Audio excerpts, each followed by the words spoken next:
Coming soon to a theater near you.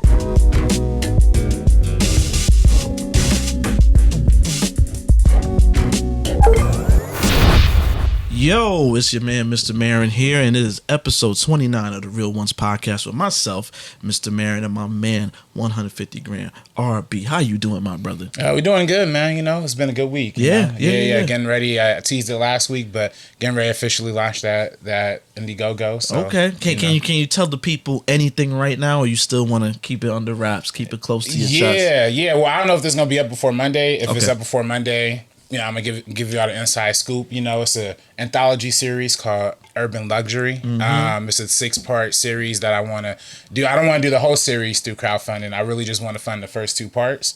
The first 2 parts, you know, you go to the Indiegogo page and you'll get the full details. I don't want to give you the whole treatment here, but they're basically horror / comedy / thriller / a whole mix of genres that like explore the commodification of the culture. You know, like how we as black people or as, you know, urban young people are sold a certain kind of thing, you know, a certain time. And how does that affect us? Now, can I ask you this question, my brother? Let me know if I'm doing too much. Is this urban luxury inspired by a certain platform? Oh, yeah. Yeah. You know, I mean, listen, man, you know, I used to work a old job. I shout out to them. I don't know if I want to say for legal reasons or whatever, but, you know, kind of like an e-commerce company that definitely tried to position themselves as a more like we hip, we urban, we contemporary, and then they sell streetwear and like these clothes and stuff. So it was, you know, like it's kind of inspired by my time working there. You know what I'm saying? So the company that, by the way, they hip, they urban, we hire black and brown talent, right, and then fire them for white boys that kind of speak like them. Do you know what I'm saying? I'm just telling the truth. I'm just telling the truth. I'm just telling y'all my truth. I got hired. I got an authentic voice. I know what I'm talking about. I did one thing. They loved it. Yeah. It was fire. Because come on, it's me on the pen. That's what you do. I know what I'm talking about. Right. Then, you know, I'm halfway into the next joint. I realize, you know, the direction I'm getting to writing this is kind of vague. What's going on? Give me some more info. Right. Oh, y'all need me to freestyle again? Like, let me know. Like, what's up? Then I got that call, y'all. Hey, can you come downstairs, please? Hey, yeah, what's up, sister? The sister in this story is the good person. Oh yeah, she's solid. Yeah, right. Which we gotta talk about having her on the show too. Oh yeah, she's great. She has her own podcast too. Yes. The sister, you know, in question, we'll get there when we get there with her, but you know, she's just like, she's pissed. Yo, I can't believe, they want to let you go on this thing. I'm like, damn, I had just started it. Like, she's like, no, don't worry, I'm gonna get you paid, but you know, they want to put these white boys on it that try to look like us, sound like us. They got to do research to write about the things we naturally know. Right. And that's exactly what happened. It's all good. And then, you know, here they come back. Oh man, we liked you so much. You want to be a PA? Right. I'm like, what? Like, we already leveled up past that point. Do you feel me? Right. I'm way past that. Oh, you know. But, you know, they knew my story. They knew I had just moved to L.A. So, and then, you know, I had my other mans that was kind of going to bat for me. You know, so you wanted to keep me in the fold somehow. So me being the humble servant I am, and I always see the bigger picture. I think I play the long game. I said, you know what? I'll be a PA. But just know y'all knocked me off my soapbox. You know what I'm saying? Right. Exactly. You know, then I meet my man 150 grand over here. I seen what he was going through firsthand. They was had my mans develop something. Put his sauce all over it. Then they was like, you know what? Yeah, we'll take the white boy script over yours. Yeah, let's just throw it out. Let's do an SNL. Let's just freestyle today. Fuck all the scripts. No, you just worked on the entire script. Fuck all of that. We gonna freestyle it. And it was like, nah. Like they played my man's. You know? They did me weird. And in hindsight, maybe I should have just had not been there. I did just get that day we were talking about. I did just get teeth like surgery a couple days, like 3 days before. That's right. Because I remember I had to fill in for you. You had a dental situation. I had to fill in for you running a segment. Right. I remember that. So I was like, that's another thing too. Listen, hey y'all, you know, one of my main flaws, quote unquote, big air quotes if you're not watching. One of my flaws is that I like to learn everything. So when they say jack of all trades, master of none, that's kind of my problem.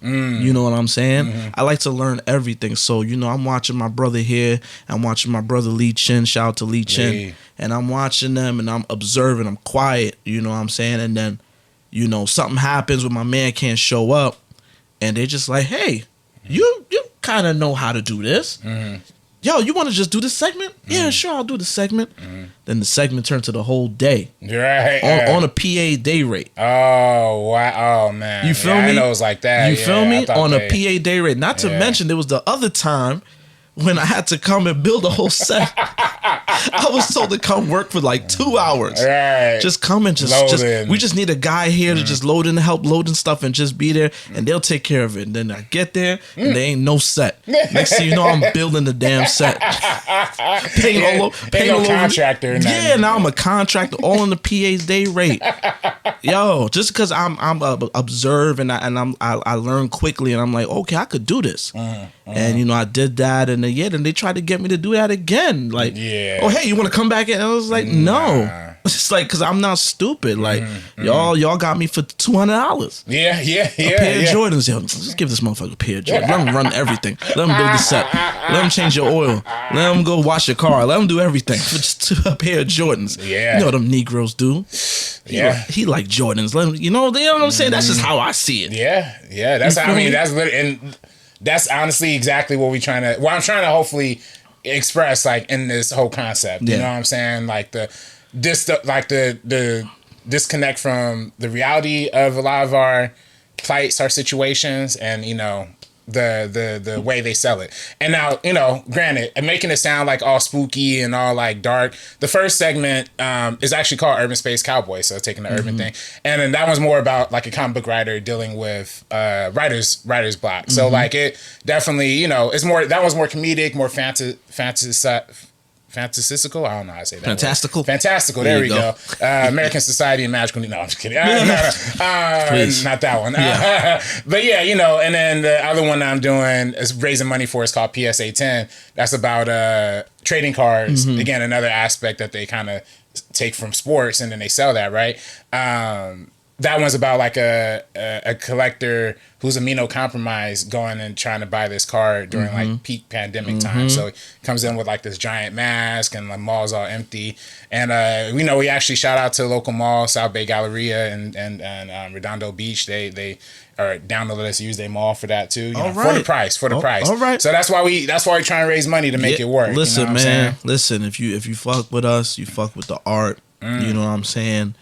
Yo, if you support, to really show your support, you know, we appreciate your clicks, we appreciate shares, you know, ratings, all of that. Yeah, thank you. We definitely thank you. But to really show support, I need y'all to step up. You know what I mean? Just you know what I mean? Show a show of faith and believe in my man's over here. He has other work he's done. He's very talented. Thank you know what I'm saying? So just definitely, you know, I got a chance. He actually gave me the breakdown of the show, and I actually have 2 of the scripts. The you know, so I got to go through them real quick. And like, yo, he's trying to do something.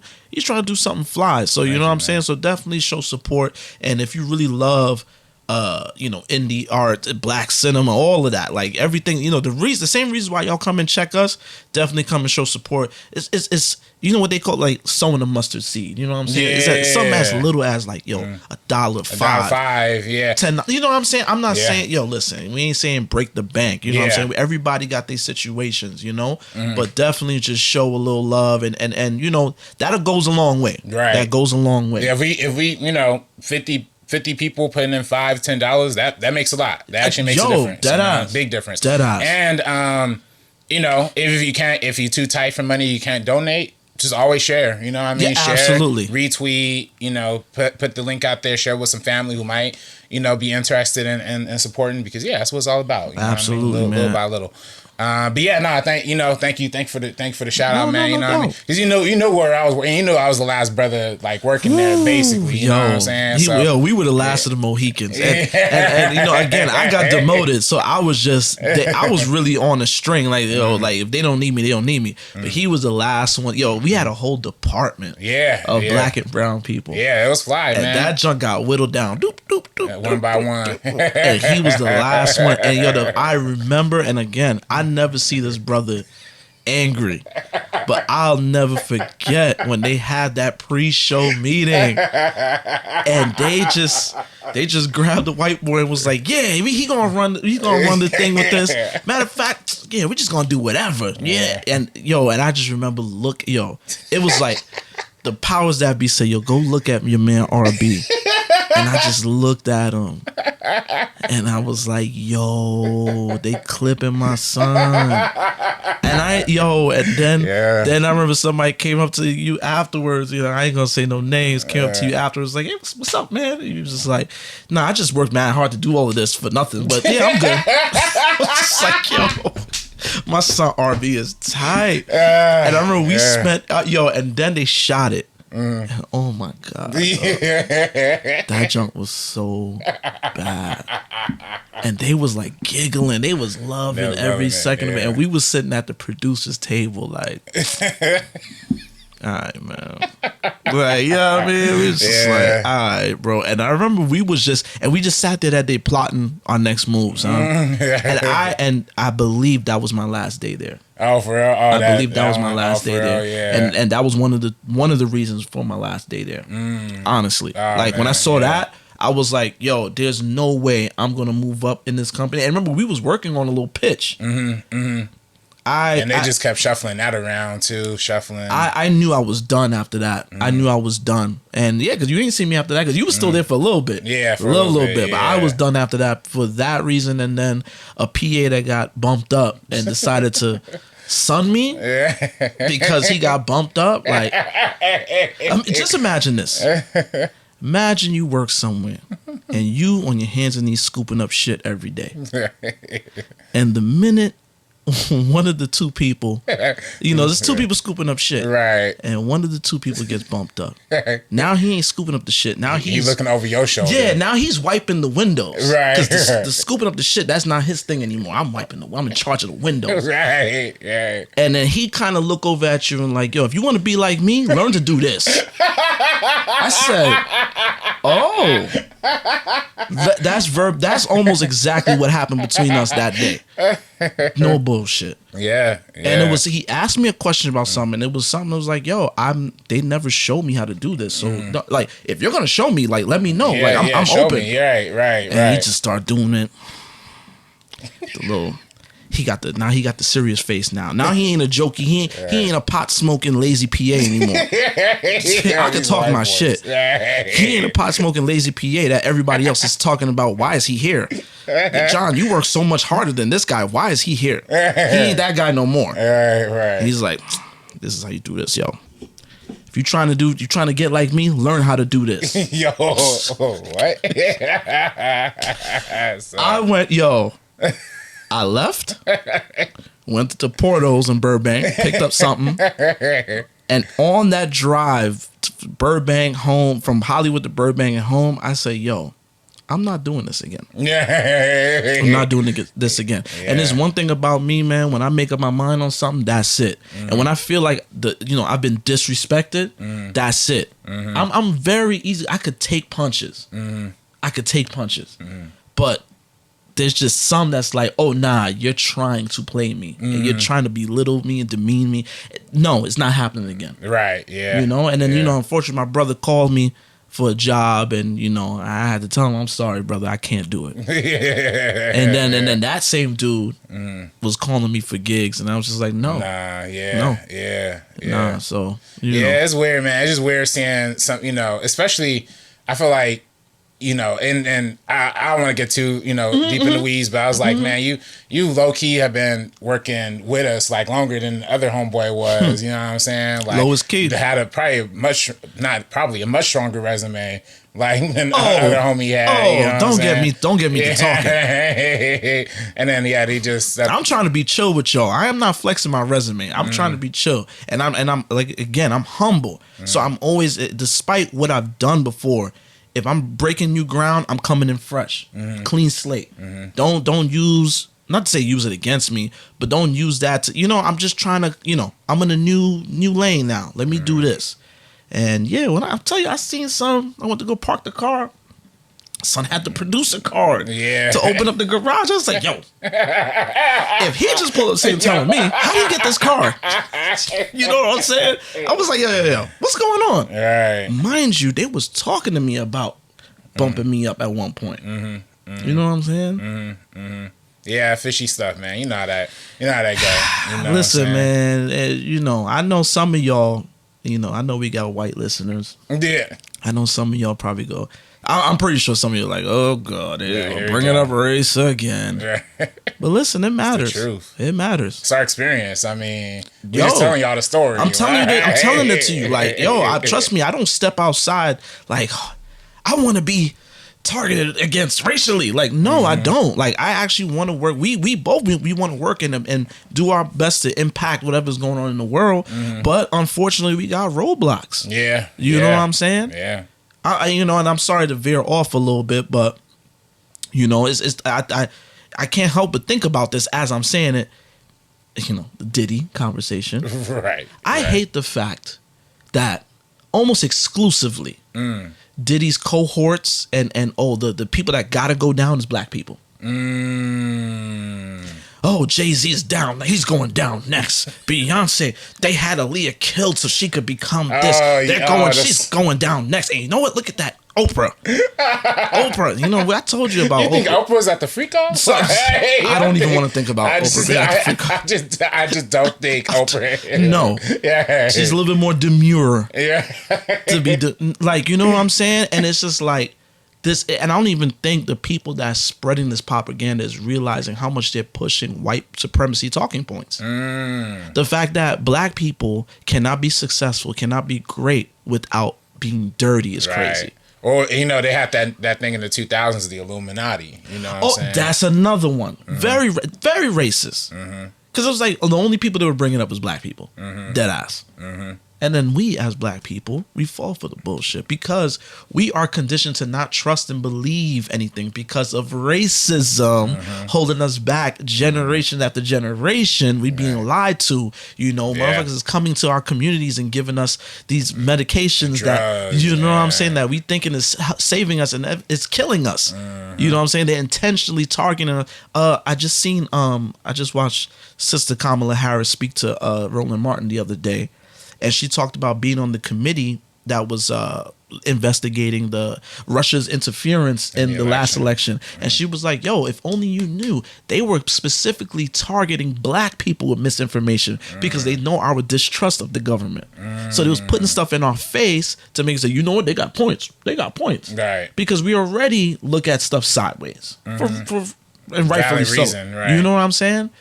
But it's just like, yo, I'm just so sick and tired of this shit. Like, wait, is that so on Twitter this morning you had to drop the hard ER on somebody? Thank you. My brother is on it. See, this is why I love this man. He is on it. Because I was about to go to this. Some black dude gets on Twitter to make us a whole video, 3-minute video, about why black men will never vote for Kamala Harris. Now, I'm going to tell you this.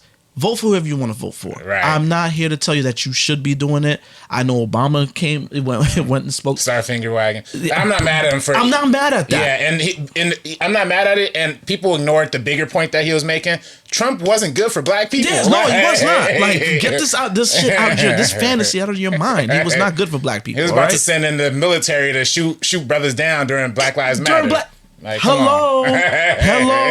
Trump is just as much of an enemy as whatever you think the enemy is. Okay, he don't care about you. Him pardoning some rappers and they doing lazy shit.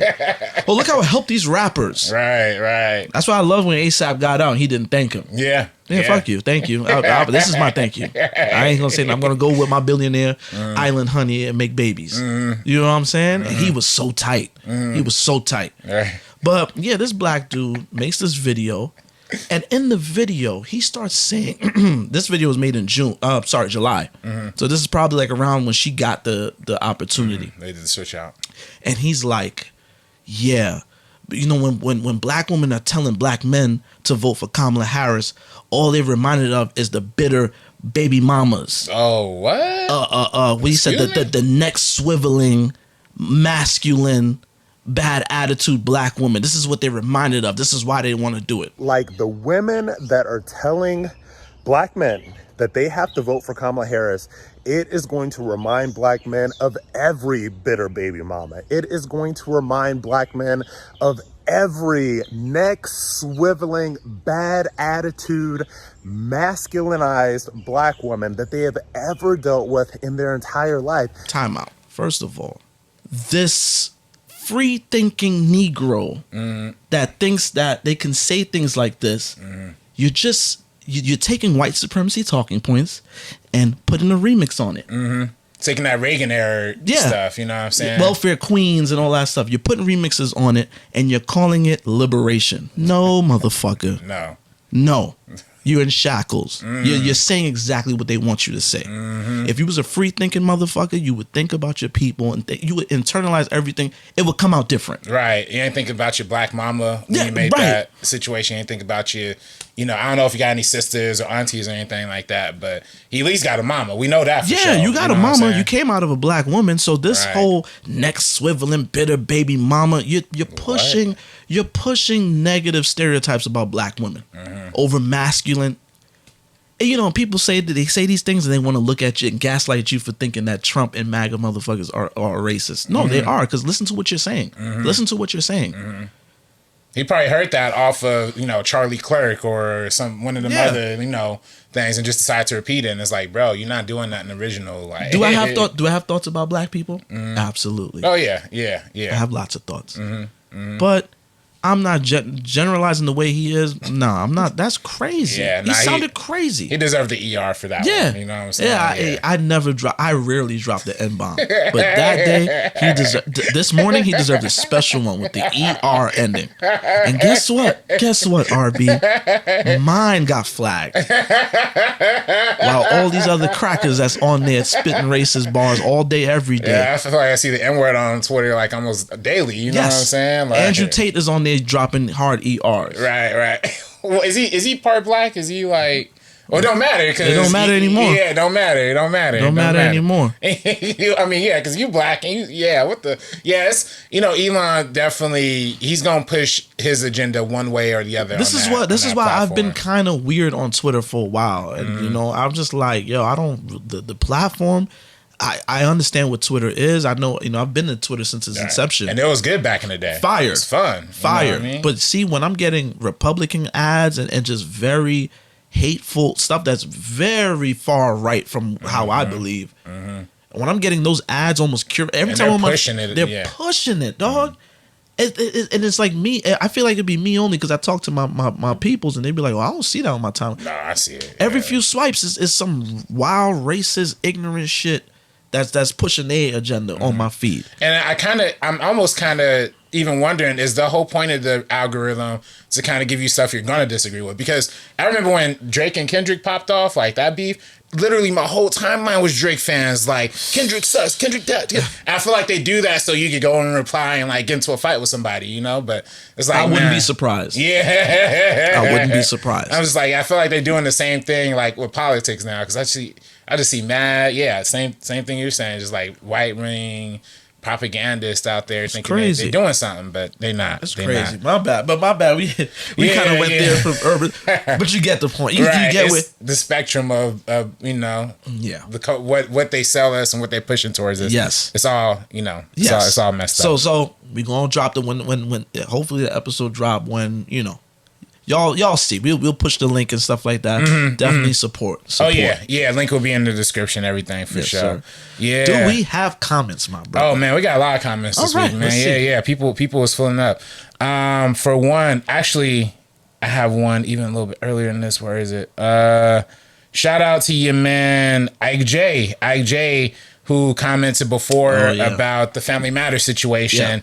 And he responded. To our response. A shout out to Ag J. He said, definitely not calling you anti-black. This was on our Megalopolis episode. I'm definitely not calling you anti-black. Okay, here's the rebuttal. My point was definitely missed when I mentioned hip-hop. My point about hip-hop was, yes, it's been out, but it wasn't respected in major TV shows in the 80s like it should have been. In my opinion. But anyways, my real point is actor Darius McCary can really sing. Sure, he does kind of sound weak in that clip. I mean, I'll give you that. My reason for saying and believing that he could sing is because I've seen him in a BET gospel movie with Tamara Mari. Yeah, that's right. He was the main character. He sounded amazing in that movie. I appreciate the shout out though. If I wasn't a subscriber before, I am now. There you go. Shout out, brother. Thank you. Listen, that's what this platform for. We could talk as long as we ain't disrespecting each other. You know what I'm saying? Right. Because there are some mad disrespectful comments that. Oh, and we're gonna put you on the Summer Jam screen too. You know what I'm saying? If you want to do that, we could do that. But we just try not to go there all the time. You know what I'm saying? Right. But yeah, I need to peep out that BT gospel movie. My mom will probably like that one. But shout out to you for commenting. Commenting on the why Tarantino's obsessed with the N-words. Chase 6428 said, "This scene rocks." Wow, that's an amazing takeaway to get from the scene where Tarantino spitting the N-word mad times. Ike J again, commenting on the Purple Rain clip when we were talking about the Purple Rain premiere and how Eddie Murphy and Little Richard were there. Okay. And Ike J says a classic film. I absolutely agree. For sure. Then we go to Joker Fully Ardu, our conversation from last week. Joseph Ashley, it's been a cool minute since we seen you, brother. Thanks for coming in. And you commented, we said last week, if you commented on last week's episode, you get a Blu-ray. You got something coming your way, homie. Oh, man, he was on it. Yeah, nah, we on it. We gonna get you something. He commented 3 times, actually. He said... he want 3 Blu-rays. Right. We're only giving you 1, my brother. I'm sorry. But he said Townsend needs to do a sequel to Hollywood's Shuffle. It still holds up. I actually agree with that. A sequel? Yeah. I don't know about a sequel. I could even see it reimagining. I was even kind of like playing with a pilot idea that was like kind of like... Hollywood spoofy kind of thing. I was even thinking there's always room for that. Yeah, Hollywood gives you too much material to not talk about what's going on. There's always room for that. The sequel, no, but there's room definitely for a reimagining of sorts. Oh yeah. In today's era, for sure. Absolutely. And then Joseph also commented with everyone being suckered into streaming services to later find out it won't be on that service anymore. Do you think it's remorse for getting rid of physical media? Also, do you think cassettes coming back? I don't understand the first part of the question. Yeah, with everybody being suckered into streaming services to find out later it won't be available that long. I'm guessing in terms of like movies, how people, how movies just leave and stuff, and it kind of like ends up not being on there. I mean, we I just think that they're trying to take control. You know what I'm saying? Like, I just feel like they want to have us at a point where we locked in with their service because it got our favorite film on there, and we just kind of stick it out and wait. Oh my God, I'm waiting for the next time that pops up. You know what I'm saying, or something.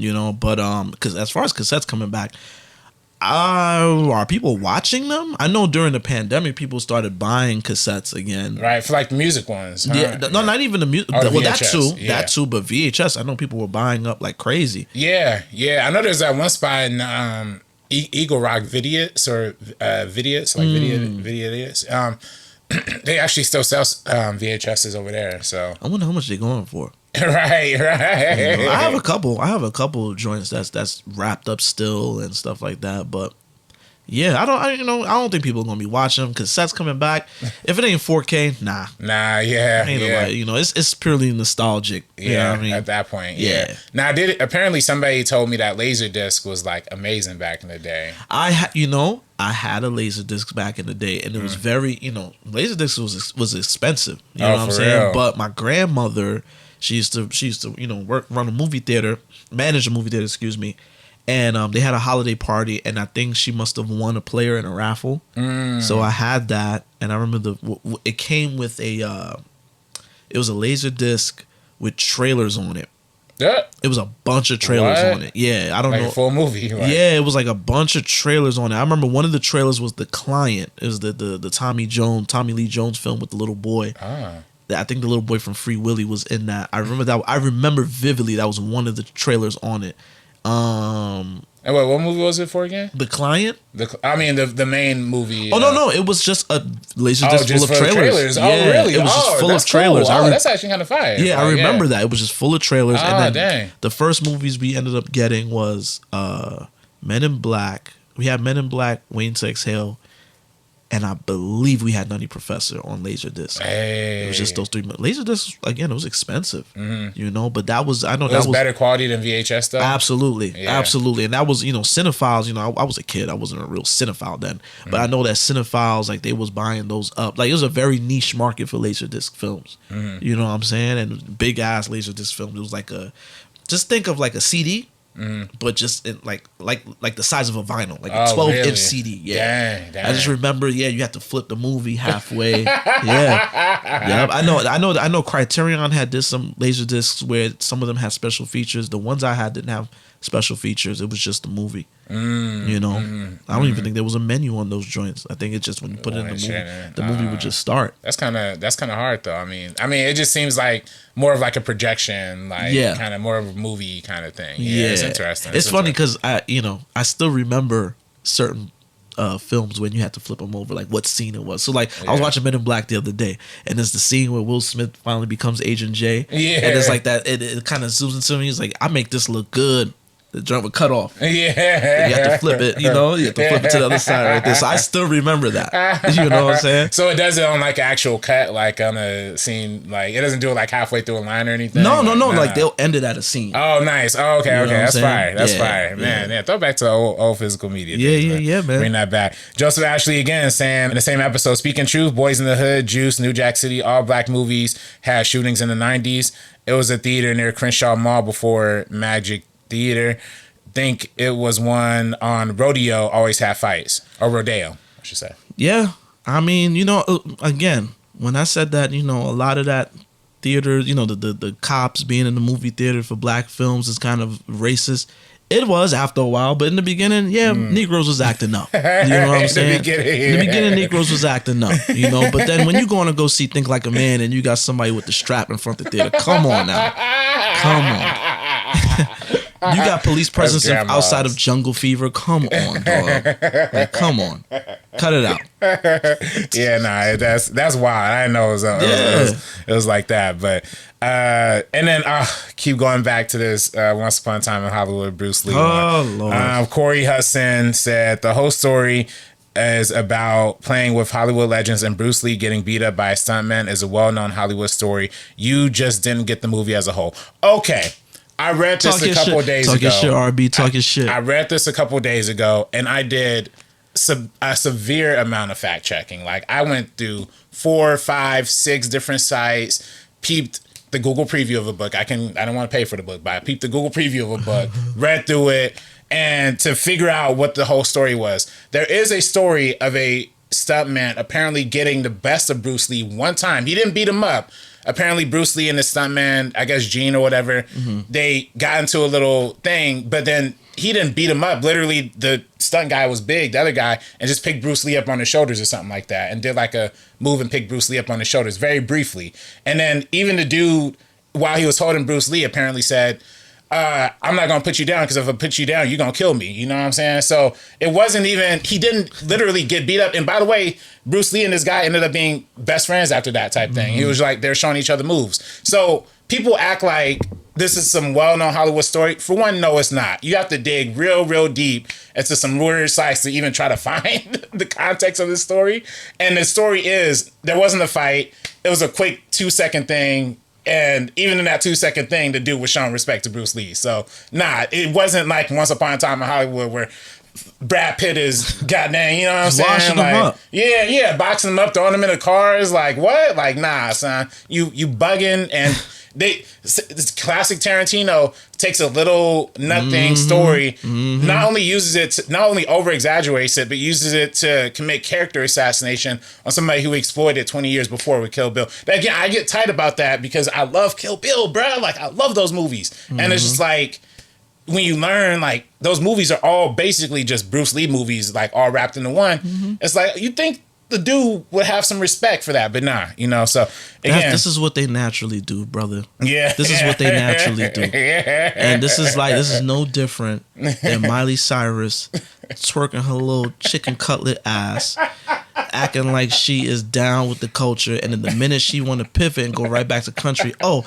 hip hop is so misogynistic, and they want to shit on what it is that they was indulging in. This is what they do. This is what they do, and he does it. Post Malone, same thing. And for him, the way he do is a backhanded compliment. He wants to tell you, oh, I'm paying homage, I'm showing love, when in reality, he's finding ways to kind of nitpick, poke holes in it, and tear it down, and rewrite the story. This is one of my many personal issues with Quentin Tarantino. I think he's a fine filmmaker. I think I admire his love for certain things, his attention to detail, right, and the fact that he gets the green light to do whatever the hell he wants to do. I'm always a fan of that. But then, in the same token, he does stuff like this. So it's like, come on, man. And to be fair, when Once Upon a Time in Hollywood came out, I probably did put it on like 9 or 10 or like one of my top 10 movies list. You know what I'm saying? I loved it. It's a good movie. You know what I'm saying? I'm just saying for this scene, it's disrespectful, not just in the movie context, but in the context of Tarantino's career, it kind of says a lot. You know what I'm saying? It's well known.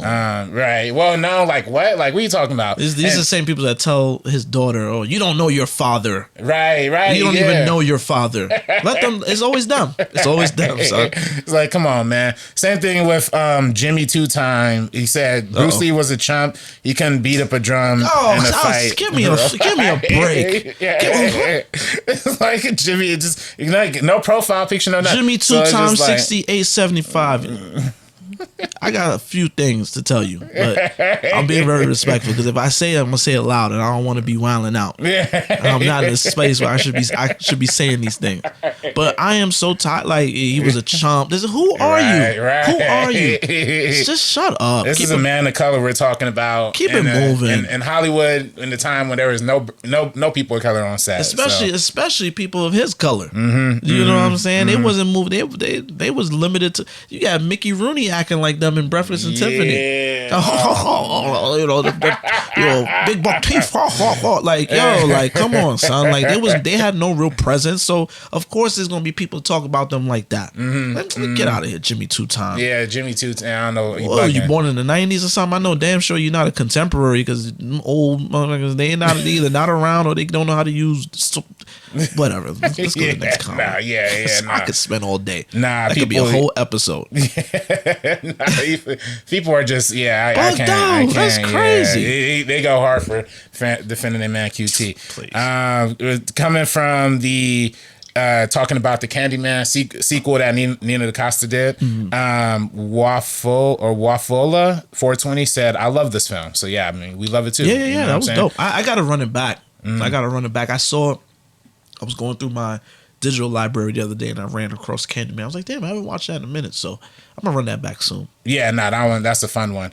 Tommy2159, we read his comment last time on last episode. Okay. So he said, I came for the shout out, very kind of you, by the way, but stay for the rest of the pod and I loved it. Subscribe. So thank you, man. Appreciate that. Now we got some little heat coming from Jesus or Jesus is GOAT 68 or 8656. I don't know if it's Jesus or Jesus. I know y'all can hear my sigh every time. It's just like, what is Mr. Marin gonna go off on now? Who am I gonna go off on now? I don't know what this part is even referring to, but it's from the Beetlejuice thing. He says another critic giving his honest opinion and saying, "I'm sorry," like he's scared. It's your opinion. Embrace it. Stop apologizing. I don't know if he was talking about me. I don't know. I probably did say I'm sorry at some point, but you do be saying that sometimes. I'm gonna give him that. You be saying that. I'll be telling RB, man, just talk your spit, man. Just talk. Don't worry about it. Don't be sorry. That's how you feel. Yeah. And he don't be disrespecting. It just be. I mean, I ain't gonna front. You did say my man had dementia. That was kind of crazy. Even I was like, whoa.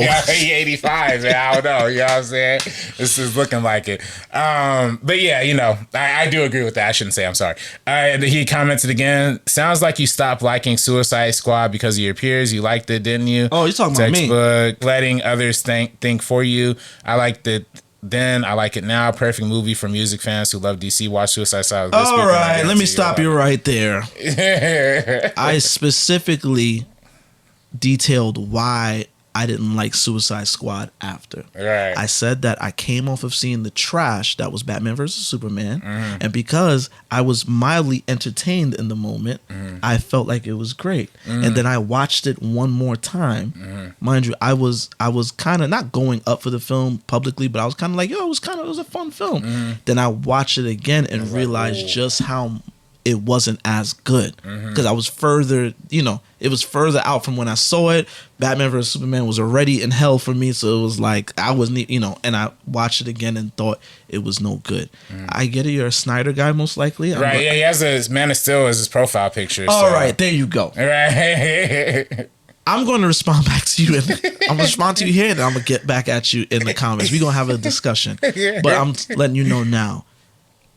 My peers did not influence how I felt about the film. I saw it again, and I saw it with fresh eyes and ears, and I didn't like it. You'll be okay. Right. It was a great fan for people that's into music. Why? Because it had a bunch of music in it. Right, that doesn't mean it's a great film. Yeah, music is kind of trash too. I don't know. I mean, I ain't gonna say the music is trash, but it's just all right. Yeah, like that's not a reason to love a film because it had a lot of music in it. I don't know what you're saying, but I don't subscribe to groupthink. If you listen to what I said, you would see why I said what I said.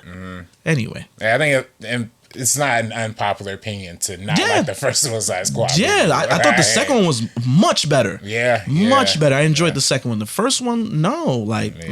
Yeah, it's weird. It's weird. You can't change your mind. Yeah.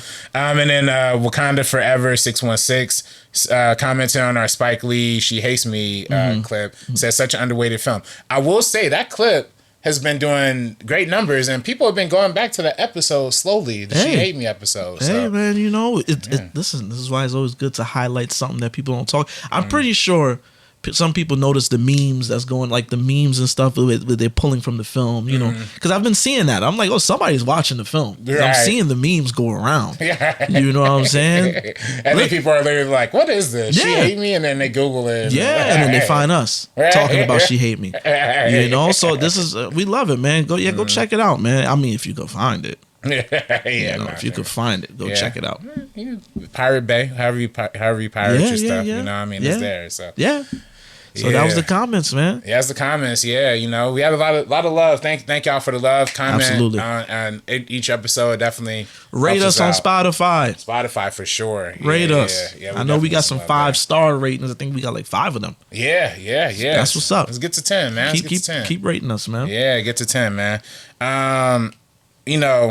I do have some depressing numbers that I want to go through real quick. Okay, let's go through this. Yeah, there are some numbers that really been, kind of upsetting for me. You know what I'm saying? 4 points, 4 rebounds, 4 blocks, not that bad. Not bad.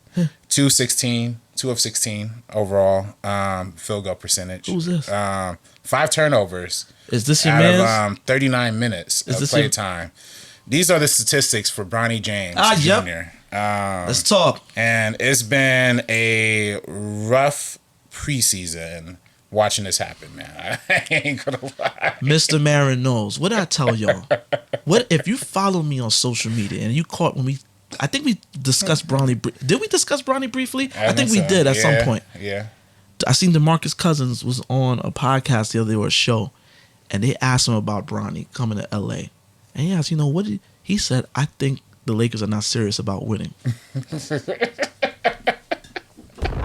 What I've been saying about this unserious ass team. I've been telling this man about his unserious ass team, dog. Everybody, listen, I don't hate the Lakers. I hate Laker fans. I make that very clear. I hate Laker fans.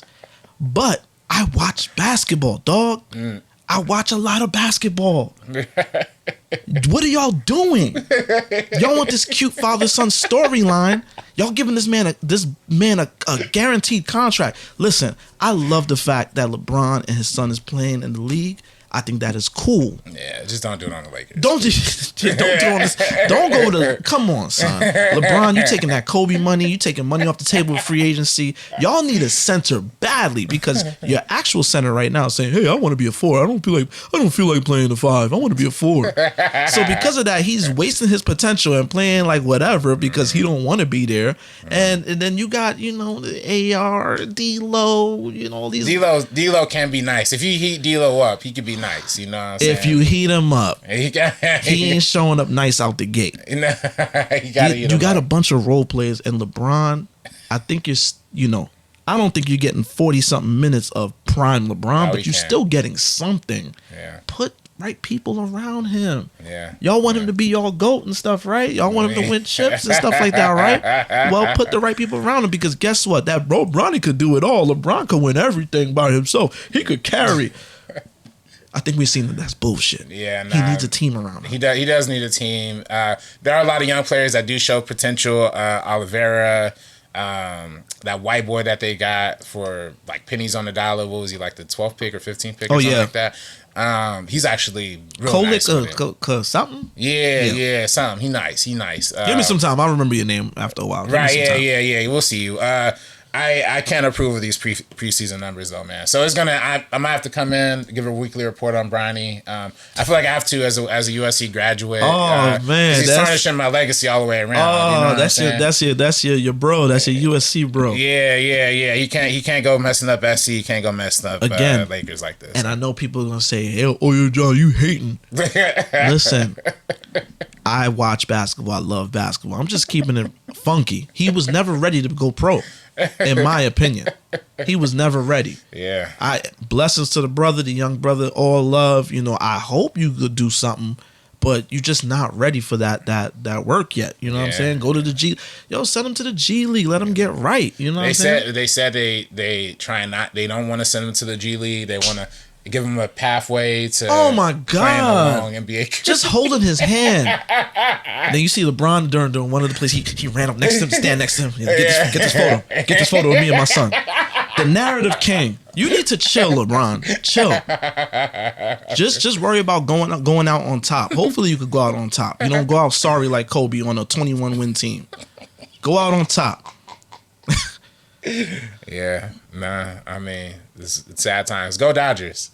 Go Dodgers. So them. Don't get me started on them. Yeah. Don't get me started on them. Because y'all, the Mets it is not a team to sleep on. The Mets is they fight. Yeah. I mean, y'all think y'all gonna be bullshitting your way to 7 games? Go ahead, play that game if you want to. Hey man, y'all let it rock with y'all. Let the Padres took the Padres to 5. Yeah, that was scary. Yeah, y'all like lowest key. Y'all like the Knicks, man. The Knicks, 90s Knicks was doing shit like that. Let's test our luck and go 7 games with Jordan. No, you don't want to do that. Right. But son, like y'all listen. My Yankees is up 2-0. We going to Cleveland. 2 games away from the World Series. Wait, so if it's Yankees versus Mets, which side are you? I'm a Yankee fan. Oh, okay. Fan, dang, so you gonna root for Mets over Dodgers still? Yup. Dang. Yup, because just as much as I hate Laker fans, I hate Dodger fans. Because I didn't know how obnoxious Dodger fans were until I moved out here. I be minding my business, bro. Minding my business with my Yankee fitted. And they come fucking with me. And then the minute I say something, he ain't gonna hate. No, he ain't go. Don't be gaslighting me. You came for me, so I do this. I talk. I do this sports shit. I talk. So I'm gonna talk right back to you, brother, sister, whoever, they, them, whatever, whoever got smoked. I could go back and forth with you. So yeah, I need to. But honestly, a Yankee Dodger World Series would be fire for the culture. Say, come on now. That would be fire for the culture. I might break the bank and go to a game. Hey. I ain't gonna hold you. I might end up doing that. Hey. Shout out to having good credit. I'll charge it to the game. And then with my stomach hurting, I'll be figuring out how I'm gonna pay that ticket off. But I'm gonna go to a game. But also, I was in New York for the Yankees and Mets in 2000. The city was electric. Man. Oh, for real? Yeah, really? That was fun. Nice. And then the fact that the Mets is overachieving right now. I think they like one of the lower. They kind of got in the playoffs on some playing shit, kind of. Yeah, you know what I'm saying. So the fact that they overachievers. I think New Yorkers, we love We love rooting for the underdog. You know what I'm saying? We get behind our own. So it would be dope to see too. So either way, as long as it's not the Cleveland Guardians. Yeah. Oh no. I nobody care about. As long as it's not the Cleveland Guardians playing in the World Series, I could care less whether it's Mets or Dodgers. But just to stick into the Dodgers fans real quick, I do want the Mets to win. So there you go. It's cold-blooded, man. But yeah, there's a lot of movies. We're almost an hour into the pod. We haven't even started talking movies yet. But it's good though, man. This is what we do, man. Yeah, well, I know you saw Terrifier 3. Oh yes, yeah. I went to go see Terrifier 3. Oh man, I again, like I told you last episode, I saw Terrifier 2, and I was like, oh, this is sick.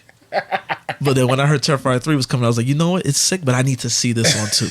And I wanted to see it in theater because I knew if I was reacting the way I was at home, I just wanted to see that live and in person, and it was fun. Oh, really? I'm talking, it was fun from the moment. Even the trailer right before the film started, they showed, because the Mickey Mouse Steamboat Willie thing is public property now. Oh yeah. So they made a film. There's a film already coming out called Screamboat. Oh, Where's this? Wait, what? Yeah, it's this mutated looking mouse that's supposed to be Mickey Mouse killing people on a boat. Yeah, yo, they was laughing the minute the trailer hinted towards where it was, hinted towards the whole Steamboat Willie horror connection. They was cracking up laughing. They was having fun. The movie starts and your man Art the Clown was killing kids, bro. He chopped up. Yeah, we gonna talk spoilers because at this point we could talk the spoilers, but you gotta see the film to see just how crazy it is. And I'm not gonna watch it, so you can spoil it all day for me. Listen, my brother. Let me tell you. Let me just give you an illustration of what this movie is dealing with. There's a scene, he chopped up the kid, killed the family. That's normal. It's very bloody, very gory. Yes, all of that. But there's a scene where these two people go into this house where Art the Clown and his joint Vicky, I guess is a demon possessed. She was the final girl in the first Terrifier, and according to its lore, which I think the story is probably the weakest part of this franchise because let's be real, we here for one thing. The demon took control of her, so she's like his assistant, kind of whatever sidekick. And these two guys go into the house to inspect it. And, they get got by Art and Vicky. While Art is killing one of the guys, Vicky, who was in the bathroom, Vicky broke the mirror and took a big-ass piece of glass, a shard. And while Art is killing this person, I think peeling his skin off, all of that, Vicky is liking what she's seeing. And as she's watching it, she's kind of seductively touching herself. And then Vicky takes this shard, puts it in between her legs, and shreds the bean with that glass. And I'm talking, you're hearing it. Blood splattered on between the legs as Art is killing this guy. She's aroused, and this is how she's playing with herself. This, folks, is Terrifier 3 in a nutshell. You know what I'm saying? This is Terrifier 3 in a nutshell. Another scene. Let me illustrate another scene for you. This couple is having sex in the shower, and Art pulls up. So this girl throughout the film, she plays this real sleazy podcaster that's trying to talk to the main girl in the film, played wonderfully by Lauren Lavera. I think that's one of the main. She's a great final girl. She was actually in the last one, or she was in Terrifier 2. She was actually really good, like a really good final girl. And this sleazy podcast chick. Oh, I want to know about Art the Clown. Oh my God, I would just want a glimpse in his eyes. I just want to see what he's done and da da da da. Now she's having sex with her boyfriend in the shower. Oh shoot! Art the Clown pulls up. Yeah. And he pulls up with a chainsaw. Oh. Breaks in on them. Slices her up. You know what I'm saying? slices her up, whatever. He kind of looks at her face, gives her the opportunity to see him. You know, he Art the Clown. Here, that's another great thing. The guy David something, he plays Art the Clown. He plays him so well. Like it's genuinely funny when he's like because he doesn't speak throughout the film. He's kind of a mute. But the way he interacts with the character, it was so good. Like this Art the Clown character is iconic. Like I think the stamp is there. RB, I really wish you had David Howard Thornton. There you go. Art the Clown. I really wish you had the stomach for this stuff, brother. 'Cause this is great stuff. So now the boyfriend tries to block him. Gets his hand, cuts his arm off. He catches his leg a little bit. When the boyfriend goes to run, the leg splits. It just breaks, and he falls on the ground. Yo. Art then proceeds to take that chainsaw. Now he's on the ground, butt ass. He shoves it in his ass and works his way up. Yeah. Then he flips him over. Yeah. He shoves it right into his manhood. And you see it. Works his way up. And you know, I honestly think this was a way to discuss the misogyny that's been thrown on the film. Because I can't front. Like Terrifier 2 especially, because that's the one I really saw. The women characters get it. Yeah. They get it. I tell you, this is one scene where he's just mutilating this chick's body for a long amount of time. The black man just got his head chopped off a little bit, whatever. But with this chick, he like peeled this back, salt, bleach. He goes in. You know, and I think this was kind of. So they said like people was getting. Yeah. So it was a little not the most feminist. Yeah. So it was just like, yo, here's for you, and you just watch a dude just get, Yo.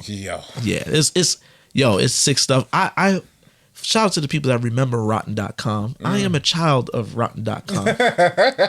If you ever wanted to see the end result of a man riding a motorcycle running into a train. Yeah. If you want to see what that looked like, Rotten.com got pictures, all of that.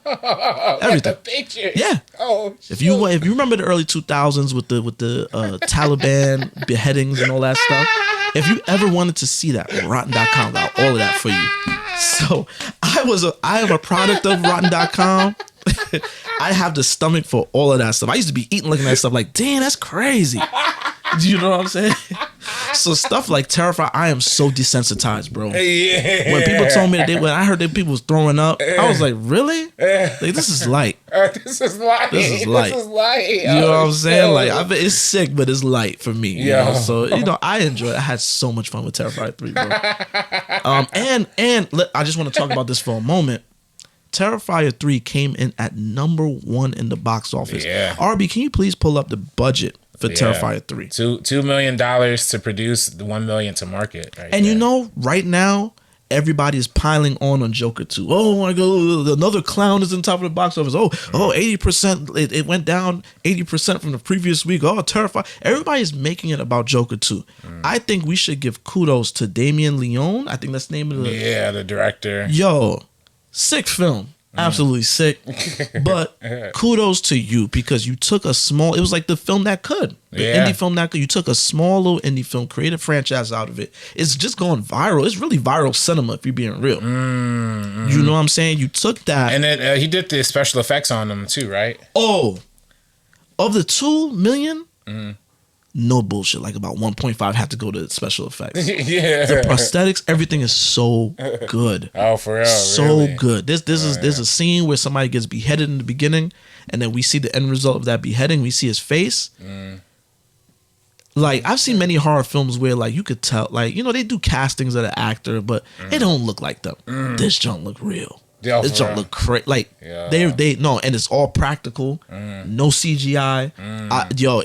There's so much that goes into making this film that you could see it. You could see where all the money went into. You know what I'm saying? And shout out to them because, like, they took this film that was like, it's really some straight to streaming stuff, unrated. The fact that it's like went national on the unrated. Yeah, right. and it's number 1 at the box office. I'm gonna be real. I was the only black person in that theater.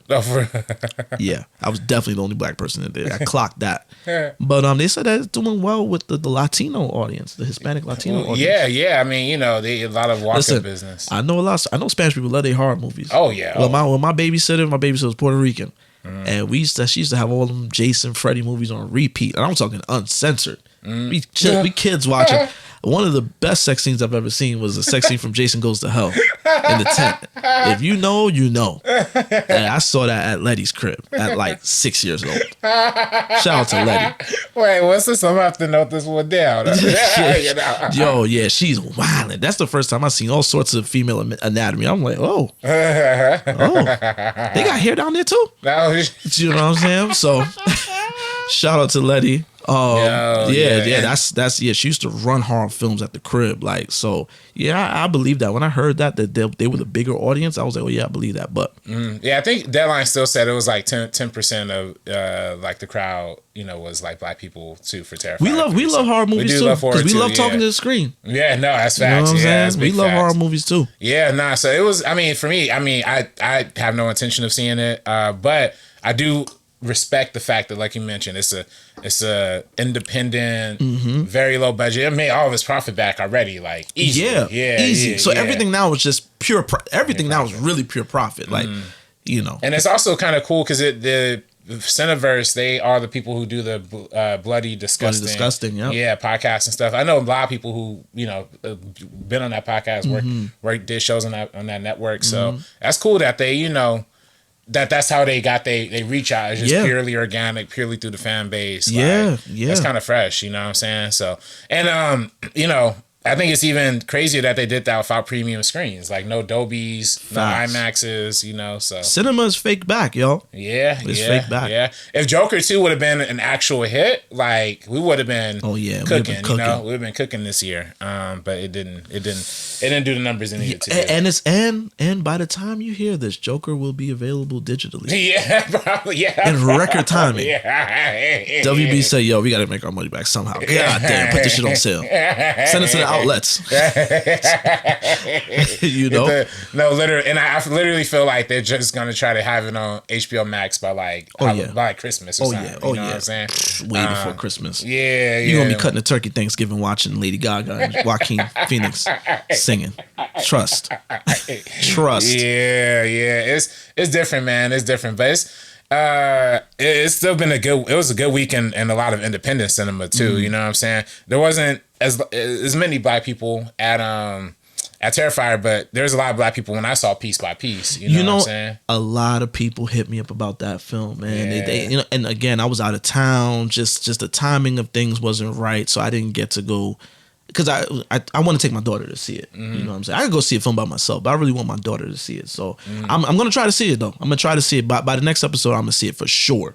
For sure. Yeah, it was, to me, I loved it, man. It's one of my favorite animated movies of the entire year. I heard. It's actually just a brilliant, it's animation, but it's also a documentary, so it really is just straight up interviews with like Busta Rhymes, Missy Elliott, everybody in Pharrell's career, everybody, Chad, Nego's in it, you know what I'm saying? Jay-Z is obviously a big part in it. Jigga. Snoop Dogg. It's funny, and it feels like, it really does feel like a real music documentary, but then the Legos adds this extra level of like creativity, imagination. It just makes it very, very, very creative. It's just mad creative. Listen, man, Pharrell's a visionary, man. He's a genius. I think he's one of the geniuses walking Earth right now. I think he has a thing where he could visualize sounds. It's called synesthesia, something like that. Yeah, and they visualize that in this movie too, and they so it's like the animation is a really cool bridge to like show the trippiness of like Pharrell's mind, but also like do the interviews and make it feel like wholesome and sincere. Because Legos. The point of Legos is that anybody could do it. You know what I'm saying? Anybody could build something off of it, and that's kind of the whole thing that Pharrell's trying to express in this movie. Fire. Like anybody could build what he built in his career. Fire. I'm gonna go check it for sure. Yeah, I love that movie through and through. And I do I did say last week they had a little BLM. Can you confirm that? I can't confirm. It was just a shot. It was just a couple shots that they created, but it makes sense in the context. They make sense in the context. Are they talking about? All right, yeah, there Kendrick. You go. Yeah, okay. So, Understood. Right. They're just making, and this movie there's so many parts they could have just easily cut to like archival footage or like real footage. No, but they want to keep it. But they kept it all Lego. And I respect that. That's actually kind of hard. That's fire. Yeah, so. I thought it was going to be like a Queen and Slim protest scene intercut with a sex scene type cringe. That was whoever was behind that one. Yeah, terrible call. That's your girl Lena Waithe right there. You know what I'm saying? Christ. That's your girl. Man. Terrible call. Yeah, that was no, but Piece by Piece was great. The Wild Robot, I saw that one. That was phenomenal. Wild too. Robot. I'm hearing about that, but I haven't seen any ads. But I'm hearing about it. Yeah. It's basically Lupita Nyong'o is like this robot that like. Is this the first time she's played a robot? I don't know, actually. Maybe. I feel like she played a robot in something else, or maybe I was hearing when they was developing this. Yeah, maybe. Yeah, I feel like this was like years ago. Yeah, maybe. I forgot, honestly. She might have played a robot since she was in that Star Wars joint as well. Oh, that's what it is. It's her playing the little lady in Star Wars. I think I'm okay. You know, same energy though. Same energy. Okay. But you know, in Wild Wild, she's like playing like this like mom who's like taking care of this little goose, trying to teach him how to fly type thing. And it's cute, man. That's a cute movie too. It's actually probably another one of my favorite like animated movies of the year. There's been a lot of good animations, but that one, beautiful animation all the way around. All the voice actors, like Pedro Pascal's in it, Jack Black is in it. Like there's a lot of people. Them brothers, they always get a check. God right, for their voice. Exactly. God damn. They get money. Just stay in that me booth. $20 shit. Yeah. But they get that bag and they actually kind of unrecognizable in it. But the main appeal is the story. It's just a beautiful, heartfelt story, like emotional. Like I even got teared up in it, like at some points. If you have a good connection with your moms and stuff, like it's definitely one of those kind of movies. Okay. I might have to make a trip out to see that with the kid. Yeah, you gotta do a double feature, brother. But I know we both saw Saturday Night. So. Yes, I saw Saturday Night last night. Again, I try to go to movies when I have time, and I had time to go by myself. So I went last night. I did not know this film was out until maybe a couple days prior. I had seen the trailers. And I knew, I honestly thought, just because of the way the film was looking, I was like, yo, they probably gonna push for like a award season drop. You know what I'm saying? So I was thinking more like November. You know what I'm saying? And I did not know it came out towards the end of September. I think September 27th was the limited release. And it went nationwide this past weekend. And I enjoyed it. I really enjoyed the film. Shout out to Jason Reitman, which like, yo, it covers, if you don't know, Saturday Night covers the 90 minutes prior to them shooting the original Saturday Night Live first episode.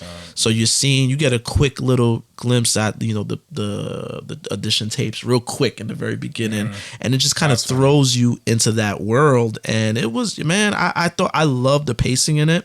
I loved how, if you've worked production and you've worked on a show, and you know how frantic it can get. I'm talking about these people are vets. They've done this before. This is not the first rodeo, but it's like whatever could go wrong will go wrong in those moments. And you're seeing the frantic, that it was accurate, so accurate. Yeah, it was accurate to everybody's like production experience, and even down to the one homie trying to lay the bricks like literally right before they go live. It's like, fam, you don't know how many times especially at the old, we were talking like we've been in that position so many times. Oh, how about that last thing we did? Which again, for legal reasons, I ain't saying the names, but that last thing that we did that I wrote a script for. Yeah, bro. Oh yeah, we was doing that day of. Yeah, I was finalizing that script literally seconds before the cameras went up. Yeah.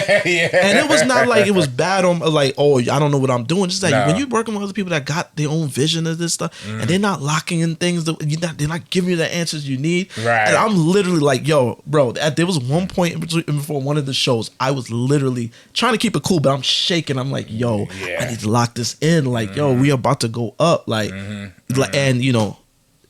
as it always happens, it's chaos. Right. And then when it happens, it's happening and it's flowing. And it turns out to be one of the greatest things you've ever put out or ever been a part of. But it's like the stress you deal with beforehand is like, holy shit, this is a mess. It's a dumpster fire. Right. So yeah, that was too accurate. Yeah, no, it was too accurate, and just that feeling, that anxiety just pushing up. And I thought I thought it was just great all the way around. Just a great filmmaking, greatly shot. I know 16 millimeter. 16 millimeter film. Yeah, I thought the look of it was really dope. It actually felt of that time period. You're saying you didn't love the period stuff. Some pieces of the period. If there's one nitpick, there's actually another nitpick that we can get to soon. But this one, it was there's a scene where Lorne Michaels is venturing out of the studio.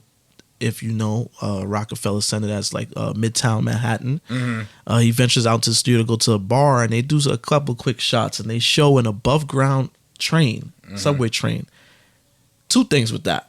There's no above ground subway train station nearby the vicinity. So yeah, and it had LED lighting. The destination and the type of train, it was LED lighting, which in the 70s, come on, that was not a thing on them subway trains. So things like that, I was like, oh god, like I swear I was there for the film. I was loving every bit of it. And I remember telling myself, oh my god, here comes a period piece that I really feel like I'm in the moment. And then they show that, and I'm like, well, there it goes. That took me out. The New Yorker and I just was like, no, that's not accurate. There you go. You just ruined it. Yeah. I mean, I didn't even peep that. I didn't even peep it. Yeah, it was just a small nitpick. You know what I'm saying? But that's real. I mean, you from New York, so I wouldn't even know the differences. Like, come on, ain't no above train station. Come on, not there at least. Nah. But I want to say Gabriel LaBelle that played Lorne Michaels. He was great in the film. Yeah, his performance. He was great in the film. I want the other nitpick I want to say is, the cast was great, but I did feel like there were moments where they were doing impressions of these comedians as opposed to acting like them. Which ones? Case in point, I hate the fact that I have to point this out, but this was, for me, this was the more glaring one. Lamorne Morris. Oh, really? He played Garrett Morris. Garrett Morris, for those who don't know, he was one of the original members of Saturday Night Live, but our generation remember him as Stan from Martin. Yeah, and what's his name from Jamie Foxx show? Junior. Yeah. I thought he was great, and then I love the fact that they pointed out, they kind of highlighted him feeling his like backstory. Yeah, him feeling like he was so established. The Juilliard, He's a playwright. Typical black story. We come overqualified, and then we get thrown in a pool with a bunch of people that didn't really get their moment, and then we still have to take the back seat. We still trying to figure out, how do I fit here? What am I doing? Where is my, you know what I'm saying? What's my place? He talks about he plays like a pimp in one of the sketches. He plays a shoe shiner. Right. Right. And in that scene where he's talking about that, he's speaking candidly to the woman that's playing Jane Curtin. He kind of does some voice inflection that's just kind of like, I'm impersonating Garrett Morris right now. Really? It came off more like he was on the stage impersonating Garrett Morris as opposed to just talking to her. Ah, interesting. Some of the things he did. I feel that. I mean, I didn't pick that up, to be honest. But yeah. I got to go back and run that scene back again. Yeah, I know the scene you're talking about. Yeah, there's a few, and even when he's talking to Gilda Radner, there's a scene when he's talking to Gilda Radner. She's sitting on a piano, and he's kind of talking about him feeling odd, like the odd man out. He's doing that too, and I'm just kind of like, I hate that that's happening. Yeah, I guess I didn't see it. I thought he was good. He was good, personally. Yeah, but again, this is a nitpick because I love the film. He was good. It's just that it's the same reason why I'm not crazy about Will Smith as Muhammad Ali. Oh, really? Oh, you like that performance? Yeah, okay. Nah. It was. First of all, Will was. He was angling himself for an Oscar. That was probably the first role that Will was like, oh, I want this Oscar. Yeah. And whenever I see people trying for something, it's just like, it just doesn't work for me. You know what I'm saying?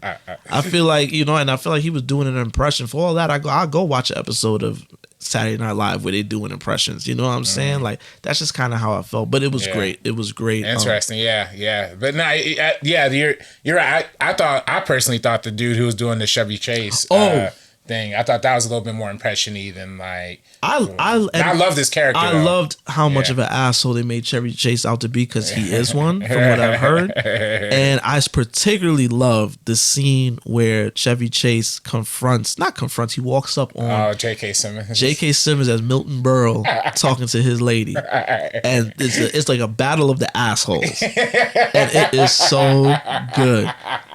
So Milton Berle does something in that scene that I was like, yo, I gotta go look up if he really did shit like that. And he did. Yeah.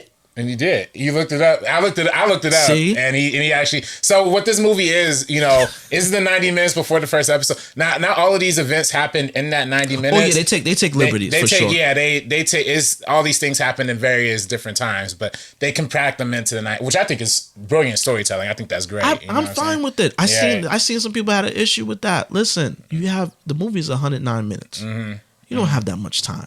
Right. If you want to, maybe we do a series and it can make it extra accurate. Right. But in 100, it's a very tight film, and it manages itself with that tight running time. Yeah, and it feels good to have. I wouldn't want it any longer personally. I think. But that he did do what he did in the movie in real life. The 70s, he's a wild 60s, boy. 70s. You could. Yeah, it was. Yeah, people weren't getting checked. It's showbiz, baby. So yeah. Oh man, when you see the film, I do want y'all to see the film. Honestly, it might end up on digital soon. Yeah, it didn't do the hottest box office. Yeah, they're not promoting it as crazy. It's but which is not the worst for me. I mean, I feel like Sony, for me, when they do movies and theatrical, even if Sony movies don't do the best in the theatrical market, they always have a second life on Netflix because they go straight to Netflix. They don't even do they do a digital thing for briefly, but they go Netflix. Yeah. And the same thing happened last year with that movie Dumb Money with Paul Dano and Anthony Ramos. about that stock joint. Yeah. And I remember seeing that I saw the empty trailer. theater. I saw the trailers. Then when it came out, I didn't even know when it dropped. Nah, literally. I had no idea it dropped. Exactly.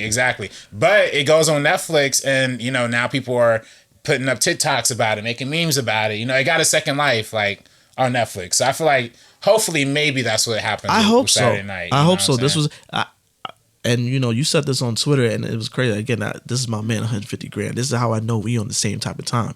When I left that theater, I got home. First thing I did, fired up the first episode of Saturday Night Live. Yeah. First thing I did, I wanted to see all of that. It was so. I was like, yo, that movie really pushed me to really go watch an early episode of Saturday Night Live. I ain't gonna hold you. I've been on the Saturday Night Live kick as of late. There's a channel on YouTube called Saturday Night Network. Shout out to y'all. They're doing retrospectives on each season of Saturday Night Live. I think I want to say every week or every 2 weeks they drop an episode. And I've been watching from I think I've been watching from the from the early 80s on, but now I'm going back to watch it from the very beginning. And they went through the Eddie Murphy era. They're now touching the Mike Myers and the 90s, the Bad Boys of SNL era. Will Ferrell coming up. Oh, Will Ferrell's not even there yet. They now touching on Mike Myers, Chris Rock. They didn't even get to Chris Rock yet. Okay. But that's when I started watching SNL. You know what I'm saying? A little bit. I know for sure I was watching SNL by the mid 90s because I vividly remember my mother crying, laughing at David Alan Grier impersonating Maya Angelou doing a Butterfinger commercial. Oh, I guess he was a host that episode, and that is vivid. That's still on my brain. You know what I'm saying? Buttery thing. That he's doing the whole Maya Angelou thing. And I remember watching around that time. So I rock with SNL. I was definitely watching the Will Ferrell year. Oh man, yeah, that was a great time. 2000s. Yeah, Tiffany Faye. Or not Tina Fey, Chris Kattan, Cheryl Terry, Will Ferrell, Bill Hader. Bill Hader came a little later, but those times I remember my Saturday nights. It was Snick because I had to watch my Kenan and Kel and stuff like that. Then around that time, SNL, it was always SNL and Mad TV. I was literally flipping when one would go on commercial break, I flipped to the other one. That's when Mad TV was Mad TV. You know what I'm saying? And then, I end my night watching Showtime at the Apollo right after SNL. Ah, dang. So you had a full comedy Showtime spread. at the Apollo. Hey. That was my junk. Yeah, you know what I'm saying? A full spread right there. Yeah, so Saturday night, that was ill, man. If I had to rate it, Terrifier, I didn't get to rate Terrifier. Okay. 4 reels. Go see it. Terrifier? Go see it. Really? Terrifier 3. If you like sick shit like me, go see it. Same for Saturday. I might knock off half a reel because of, like I said, the little nitpicks. Maybe really 3.5 to 4 reels. 4.5 to 4. Okay, I feel that. It's a great film. I'll give it a strong 4 reels for me on that. On Saturday night as well. I just gotta the cast was just insane on it. William Dafoe. Oh, he was good. J.K. Simmons as Milton. Great. Matthew Rhys as George Carlin, which is he was funny too. Yes, his character, George Carlin. George Carlin was wildin'. Yeah, he had the lockjaw. Yo, the lockjaw off the coke was crazy. Yo, this is a great ensemble piece. Dylan O'Brien as Dan Aykroyd. Finn Wolfhard from Saturday Night Live. He was good as Dan Aykroyd. Yeah, I didn't even know it was him. He was good as Dan Aykroyd. Yeah, no, literally, with the beer and everything, he definitely blended in. Finn Wolfhard from Stranger Things. Nicholas Brown, if you watch Succession, he was Jim Henson with the puppets. Oh, that was Jim Henson. Okay. Rachel Sennott, we all know who she is. Yeah. And then who they have played Jim Belushi? Who played Jim Belushi? I gotta find out. But also John Baptiste, who did the music for it. Shout out to him. Yeah, played Billy Preston, who was actually pretty good in that part. I got to work with John Baptiste once. He's cool. Oh, really? He's Dang, cool. I didn't know that. Oh, and my man Robert Wool was in it. He played he was the guy in the control room. My guy Robert Wool, he was Arliss on HBO back in the day. He plays, I forget what's his name in Batman 89. He's the dude that's, playing Vicky Vale close. Yeah, he was good. It was good to see him too. Matt Wood is the guy who played John Belushi. He was good. Yeah, he was good. Yeah. Whole cast was just solid all the way around. Great ensemble piece, man. That was good. That script, I wouldn't be surprised if that one's that not win, but get nominated or something. Yeah. Oh yeah, for sure. And I kind of mentioned it a little bit off screen, but they didn't, because this was Sony, they didn't have the rights from NBC, like the official rights to use like the Saturday Night Live actual footage. So then they did a good job of not even showing any actual clips from the show, but reenacting the moments, when I watched the episode, the original episode for the first time, the Andy Kaufman joint when he was singing the Mickey Mouse, they saw that actually cracked me up. That actually had me laughing, man. Yeah. The old skits in that was mad funny. Yo, man, that's when comedy was comedy, man. You could let off. You know what I'm saying? I don't like the term woke. You know what I'm saying? But then they got to a point where people was just like, you can't say this. It's gonna hurt my feelings. You know what I'm saying? It's just let's laugh a bit. Speaking of woke, I didn't know LAUSD got kids going to school for Indigenous Peoples Day. Oh, really? Indigenous Peoples Day, they formerly known as Columbus Day. Yeah. LAUSD funny. They say, oh, y'all want to be woke? Wake your asses up and go to school. Yeah. I used to get the day off of school back in the day. It was Columbus Day. I'm just saying. Shout out to the oppressor. I had the day off. Y'all got to go to school. That sucks for y'all.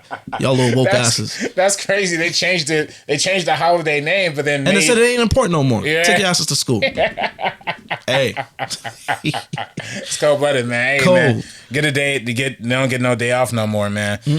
But speaking on that comedy point, man, I did watch this new film that isn't out yet. It's called The Gutter, starring my man's. I know a lot of people don't love him. Shameik Moore. And I ain't crazy about him. Yeah, he ain't crazy about him. He's the main character, and he's a dummy. You know what I mean? He's real stupid. Okay. He really ain't got no kind of skills. Okay. But he gets hired at this bowling alley to work, and he finds out he's an amazing bowler. He's like the Michael Jordan of bowling. Okay. He starts entering into tournaments and starts winning, and it's a whole thing that unfolds because of it. And it's, to me, I laughed a lot at this movie, man. Okay. I thought the movie was hilarious. Okay. I had fun with it. I think it's, stupid. It's literally the 2000s, Wayans Brothers comedies, you know what I mean? That's Wayans Brothers is my jam. Yeah, they top tier for me. Yeah, it's just, the you gonna mess around and give me high expectations, brother. Well, it's just the fact that it's just so unserious. Oh, just stupid. Just pure stupid humor. And it's just literally them going back and forth at each other. I think it's funny. You know what I'm saying? I don't know how this movie, I don't really know what the market for this movie is, because the thing about it, the humor is very black. It's directed by a pair of brothers, the Lester brothers, Isaiah Lester and who are these brothers? Yasir Lester. They did work on the writing. They were writers. I know one of them was a writer on Blackish. Okay. This other brother did some writing for a few other things and a few other directing things. He's going to be writing on the new or a new Armor Wars movie. It looks like too from Marvel. But yeah, they're a couple of brothers who directed it. And wrote it, and it's very much like black, stupid, like I said, Wayans Brothers humor. There is pairing Shamik Moore with a white girl, as like the co-lead, basically. Okay. Darcy Carden. She plays Skunk. She's like this alcoholic girl, and she's basically like the number 2 of the movie. You know what I'm saying? I see Jay Ellis is in it. My man Tony Baker is in it. Yeah. I love Tony Baker. Yeah, it's fun. They're more like small appearances. Okay. It's Kim really Fields. Oh. Yeah, Kim Fields, exactly. Jackée Harry, what? Yeah, she has a fun part in it too. So yeah, it is a good cast, and it's definitely black humor and black. Feels very. Okay. But the fact that it's the black dude with the white girl pairing, I don't know if that's really gonna fly for some audiences. You know what I'm saying? Especially Yeah, the shea butter, kind of audience. I don't know if they're gonna really rock with it, but I get why, But I also think, again, in that spirit of like the Wayans Brothers comedy, they are ripping at each other's like race mad times. Like, listen, man, you know what I mean? So racism is so fucked up, but it's so funny. Yeah. When you really think about how stupid racism is, like, you're really tight that I'm a different color. Like, yeah. You're really tight about that. Like, so there's room to make comedy out of that. You know what I'm saying? As long as it's not malicious. Yeah. You know what I'm saying? There's malicious racist comedy. You know what I'm saying? Or race comedy, rather. There's very malicious race comedy where it's just like, it's aimed to kind of make sure it keeps you in your place, and it's just not funny. It's dark. It's too dark, a little too dark sometimes. But nah, I'm down with a little. I mean, that's on par with what you said, the Wayans. That's on par with that. So okay, right. Yeah, no, I think it comes out November 1st. Either I don't know if it comes out in theaters. I think it might go straight to digital, if I'm not mistaken. Okay. But dope movie. I have fun with it, and it has a fun cast. But yeah, it's a very, very small budget. What who's distributing the film?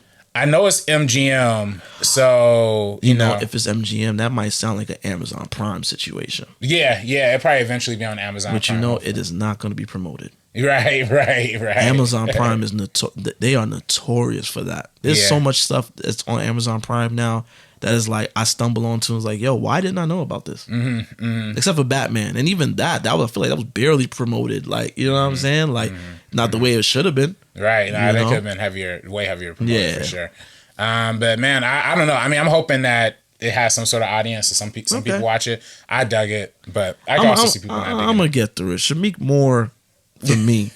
What's your grievances with Shamik Moore? Oh, he's just not, as a leading man, I'm just not crazy about Shamik Moore. I didn't like Dope. Yeah, I like Dope. I think he's good as Miles Morales in Spider's first film. He's good in that, but and then I've seen him in some shows, and I've seen him. Oh, that's right. He plays Flash, Grandmaster Flash in The Get Down, right? Yeah. That's why. He was. You know what? He was okay in that. Yeah, he was okay in that. But I seen him in interviews and stuff, and it's just like, oh my god, he's such a dweeb. Just like, oh, this guy is dweeby. Look, man, I actually like him a lot as an actor. He plays. Doesn't he play RZA? Yes. He plays the chef, Raekwon. Yeah, he plays Raekwon, which is crazy. So that's why I also think I just like have a connection to him. Now he says a lot of controversial stuff. Oh Lord, he has some comments about Rosa Parks. Let Sister Rosa rest, man. What does corny ass have to say about Rosa Parks? He said in a tweet, he said, "We have to work on our community for blasting each other, for blaming everything on racist and police." I'm just trying to get to the Rosa Parks part. You lost me already. Okay, I'm just gonna read what they said. According to the Independent, Spider-Man actor Shamik Moore has faced backlash after appearing to argue that black people should no longer identify racism as a cause for police brutality, and suggests Rosa Parks should have traveled in a taxi operated by a Petco company rather than a bus. Should have taken a cab. That's what he said. Should have taken a cab. That's what he said about Rosa Parks. This is what he. We can't blame racism, police brutality with race. We can't connect. Excuse me. I'm just so baffled by this. We cannot connect police brutality and racism. And then he somehow got to Rosa Parks should have took a cab. What? Wait, I think there's video. It might be on video. Wow. He went into Rosa Parks, sitting at the front of the bus, right? What we don't know as a black community is that there were his family, Dr. Claude Henderson, had black-owned taxi cabs and black buses that could have been used during that time. Stop this video, please. Now, see what I'm saying? He's a cornball. He corny. He is so fucking corny. Oh my God. Man. Hey man. He's unbearably corny. You know. Then you seen him in that video with him and Haley Steinfeld. He trying to flirt with Haley Steinfeld. Just cringy. Yeah, it's cringy. And then, you know, corny motherfucker. It's bad. I remember when they were talking about doing the live action Miles Morales, and he was like, "Yo, guys, I'm gonna lose weight. I'm gonna get ready to audition." And the whole internet was like, "Nah, good. We're good." Yeah. Oh my God, I can't even unpack what he just said and how stupid that was. Yeah, Shamik Moore right there, man. Rest in peace, Rosa Parks. Cornball brother, bringing your name up like that. Come on, man, cut it out. See? Yeah. See why I can't see, and it'd be hard for me to separate the person from the art sometimes, because it'd be that like you corny dog, like, ugh.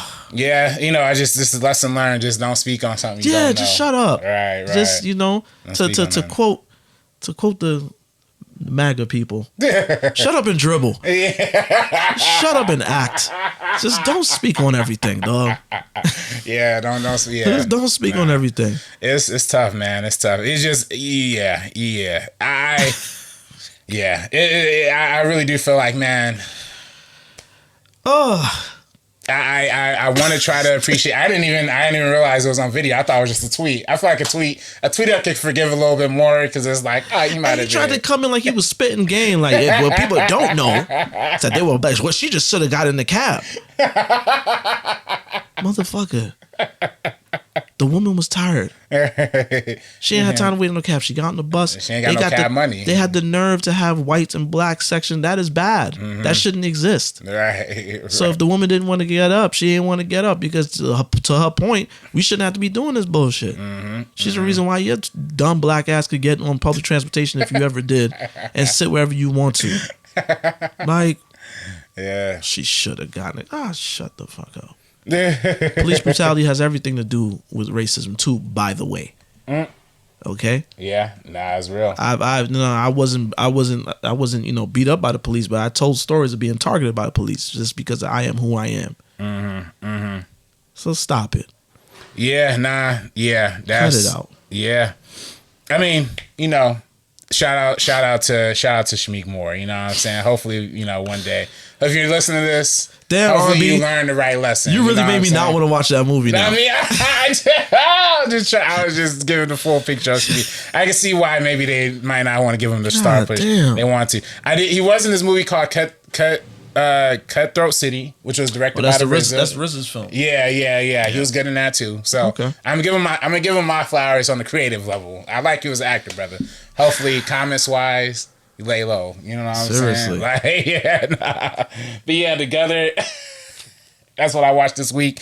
I didn't give the reels to Piece by Piece or Wild Robot, but I'll probably give them both probably like a 4.5, honestly. Okay, they're good. both very, very high up on my I will go see Piece by Piece soon. Yeah, I will definitely go see Piece by Piece soon. Yeah. So that's episode 29, y'all. Episode 29, we touched on a few things. I know a good bulk of it we was going in on some stuff, but y'all our audience, so y'all get us. Y'all understand. Y'all rock out with us. Next episode, I want to do a spooky episode. Oh, okay. But we're gonna go extra spooky and go to the hood with it. Oh shoot. So I would like for y'all, the audience, to seek out Tales from the Hood, Snoop Dogg Hood of Horror, and also Leprechaun in the Hood. Because we will be discussing hood horror films in the next episode Okay. of the real ones. So, again, that was episode 29. I'm your boy, Mr. Marin Knows, MrMarinKnows on Twitter and Instagram. Also, check out Real Talk Film Society on YouTube, REEL Talk Film Society on YouTube and Instagram. RB, let them know where they can find you. You can follow me on Twitter and Instagram at Director RB3. And you could peep out our Indiegogo campaign, which will be coming up. You know, if it's not live already, it's coming up on Monday, October 21st. Okay. So, you know, we'll be going. We pushing. So we need all the support we can get. All right now. We'll see you when we see you. Peace. Coming soon to a theater near you.